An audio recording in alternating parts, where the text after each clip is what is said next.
So even to this day, people leave little offerings at the side of the petroglyphs. Here somebody's left a plastic skull.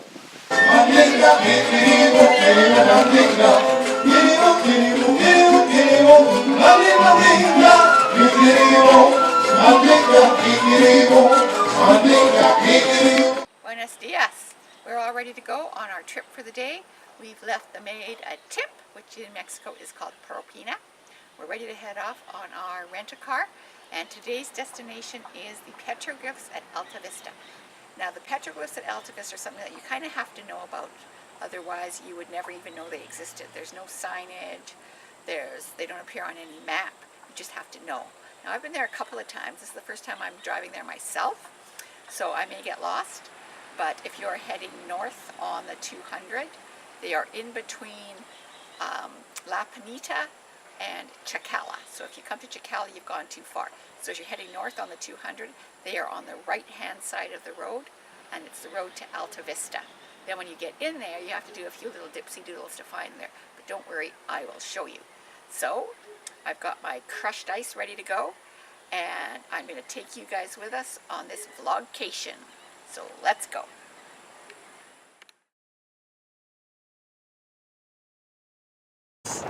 So we're on our way to search for the elusive petroglyphs of Altavista, and we're just driving out of our beautiful Las Olas. You never know what you're going to use, right? Okay, so show the gates. Are you showing the gates? So this is indeed a gated community, and those are the gates. Okay, so we just saw the sign to Altavista. It gives you almost no notice to turn, but this is a sign. It starts off paved, and then it's going to kind of turn to a dirt road, and then you're going to make a left turn, and it's going to get very dicey. And then you see the fun of driving off-road in Mexico. Okay, so from this paved road, we're going to take a left turn here through this dirt road here, through this ditch. It's a bit dicey.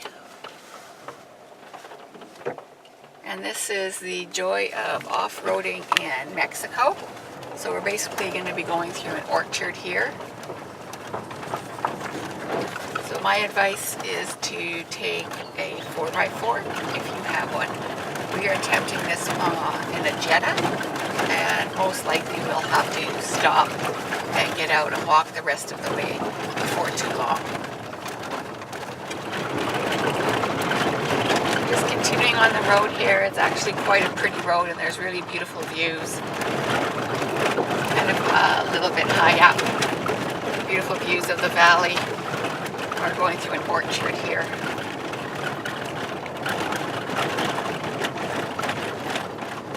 The road is very rough. This is a very typical Mexican road once you get off the highway.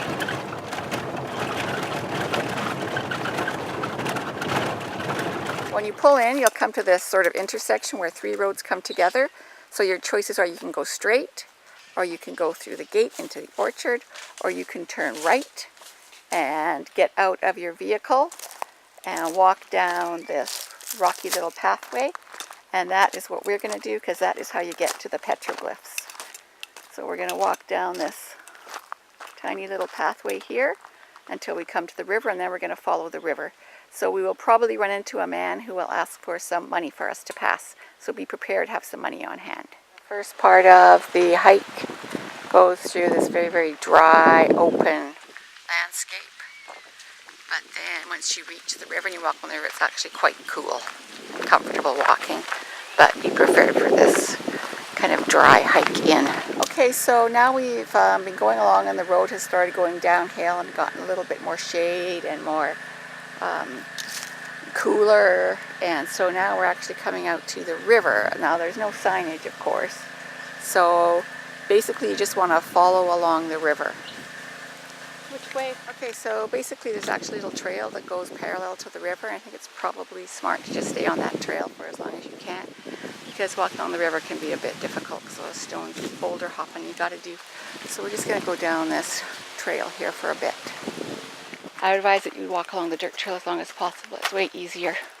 Okay, so we've been walking along the dirt trail, And now we're coming to where the man comes and will take the money from us before we go into the riverbank. So now we've gone through the little barbed wire gate and we've paid the guardian there 20 pesos per person, which is 20 pesos per persona.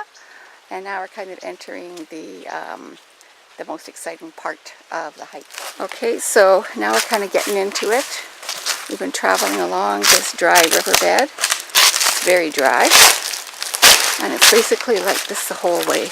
Basically crawling over these rocks. At a certain point you'll start to see the petroglyphs, and you'll see signs that people have put up explaining what they mean, explaining about the people who created the petroglyphs. And that was about 500 years ago that the people lived here and created them. So here's another little spot with petroglyphs carved on the rocks, and you can see the offerings that have been left there. And over here we also have some other offerings left. Some kind of a feather thingy. So here's some people have stacked up some rocks, a little cairn to commemorate this spot. So I imagine there's going to be some petroglyphs here. So one of the symbols that's found on the rocks, not this particular symbol, is a cross. And so when the Spanish first came, they thought that this might be some kind of an affiliation with Jesus Christ, of course. And so they thought that maybe the people who lived here were Christians, although I really don't see that myself. But anyway. Try. Yeah, okay, so this is the grotto, and I'm seeing that there's hardly any water flow here.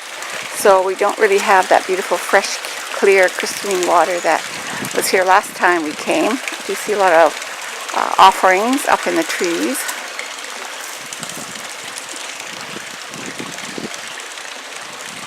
And this area, of course, is where there's most of the petroglyphs. You'll see many a petroglyph here.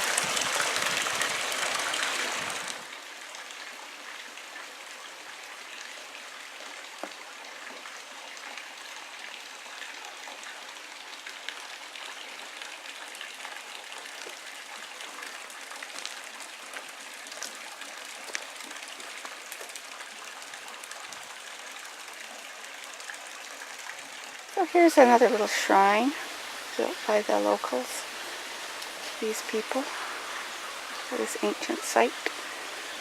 And there's a lot of petroglyphs around here. See one right there. Looks like a rain cloud, I would guess.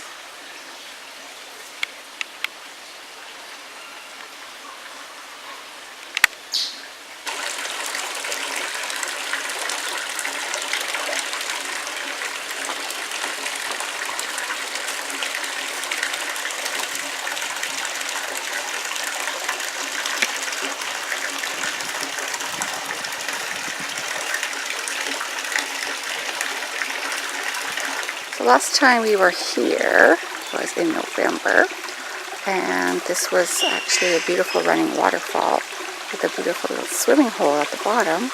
Very refreshing and clean and clear.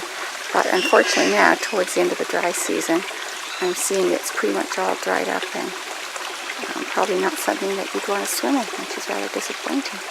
So my advice is go earlier on in the season when there's still some water flowing.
I'll